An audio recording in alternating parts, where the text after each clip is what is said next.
Now, when asked about things that come to mind when you think of China, many people around the world recall the phrase found on many products made in China. Well, according to a 2009 report from the World Bank, in the past 30 years, China's industry had a compounded growth rate of 15.6% in value-added manufacturing, which translates to bringing in almost 200 billion renminbi, or around $31 billion in 1980, and then bringing in 13 trillion renminbi, or $2 trillion in 2009. This rapid growth seems to be a characteristic of some Asian markets, but stands in stark contrast to developed markets like Europe and Japan, who lose their market share in the same time frame. Now, during this growth period, Chinese companies focused primarily on low value-added products. However, according to recent news reports from Reuters, the U.S.-China Economic and Security Commission put forward a new survey which claimed that China isn't satisfied with being the world's low-tech factory anymore, pointing out that China's policymakers are trying to lead China into high-tech product manufacture and high-end research. These claims have obviously caused a lot of discussion on the internet, bringing up the question, is China's low-cost manufacturing era coming to an end? And what does the online community think about China's future development? Well, in order to get the answers, let's go across to the newsroom where our researcher Esther Dung is keeping an eye on the discussion. Okay, Esther, thank you for joining us. So what has the initial reaction of net users been regarding this news? I mean, do they really believe low-cost manufacturing in China is coming to an end? Well, I have to say, from what I've found on the internet, it seems that most net users don't seem to think so, believing that China's current mode of manufacturing is just too hard to maintain. Like this poster who says, the real situation here isn't that China has entered a new era of manufacturing.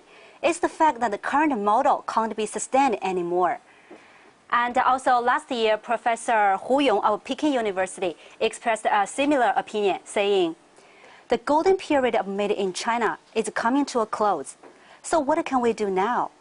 I think if we can't transition from a system based on low prices to one on better quality, then the China manufacturing industry won't be in good shape.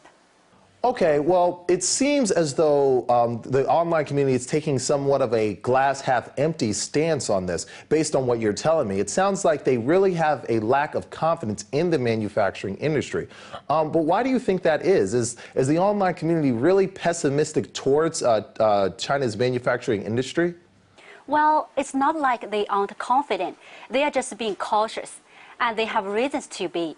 Earlier, in several provinces and cities like Wenzhou and Dongguan, both well known for being home to small and medium-sized manufacturing enterprises, factories have started closing down.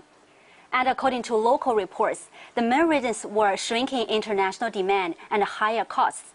So many users think the pressures these small and medium-sized manufacturing enterprises face now are huge.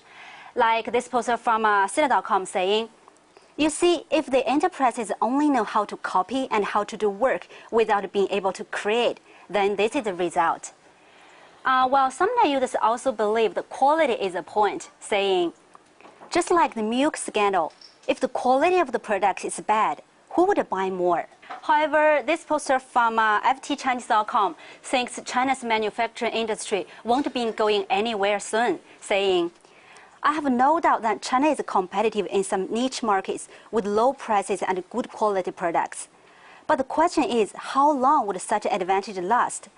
When prices can't be kept low, what advantage do we have? I think the technology and the entrepreneurial spirit are also very important. Okay, Esther, well, what suggestions do the net users give in regards to improving manufacturing in China? Well, on this question, I think the concept of business transformation is something that users are talking about a lot. In this poster's opinion, the price strategy can't last long, saying, I think in the current situation, Chinese manufacturing doesn't do a good job, especially on its exports. Many things we export aren't meaningful, which is a big problem the manufacturers face. Without meaning, we can't have our own brands. Consumers are always willing to buy the brands they trust instead of something that is cheaper, and that's the point. And this poster from 163.com also has similar thoughts, saying, we can't earn big profits because we don't have a famous brand. And the lack of creativity also forces her to pay more for patents and copyrights. Fortunately, the government has realized this and already makes many favorable policies on this issue. Well, I'm sure as time goes on, we'll be hearing about this issue more and more. Thanks, Esther. And that was China Take researcher Esther Deng with reaction to the changing face of China's industry. Coming up next, China's top searches, what's hot and trending on China's search engines.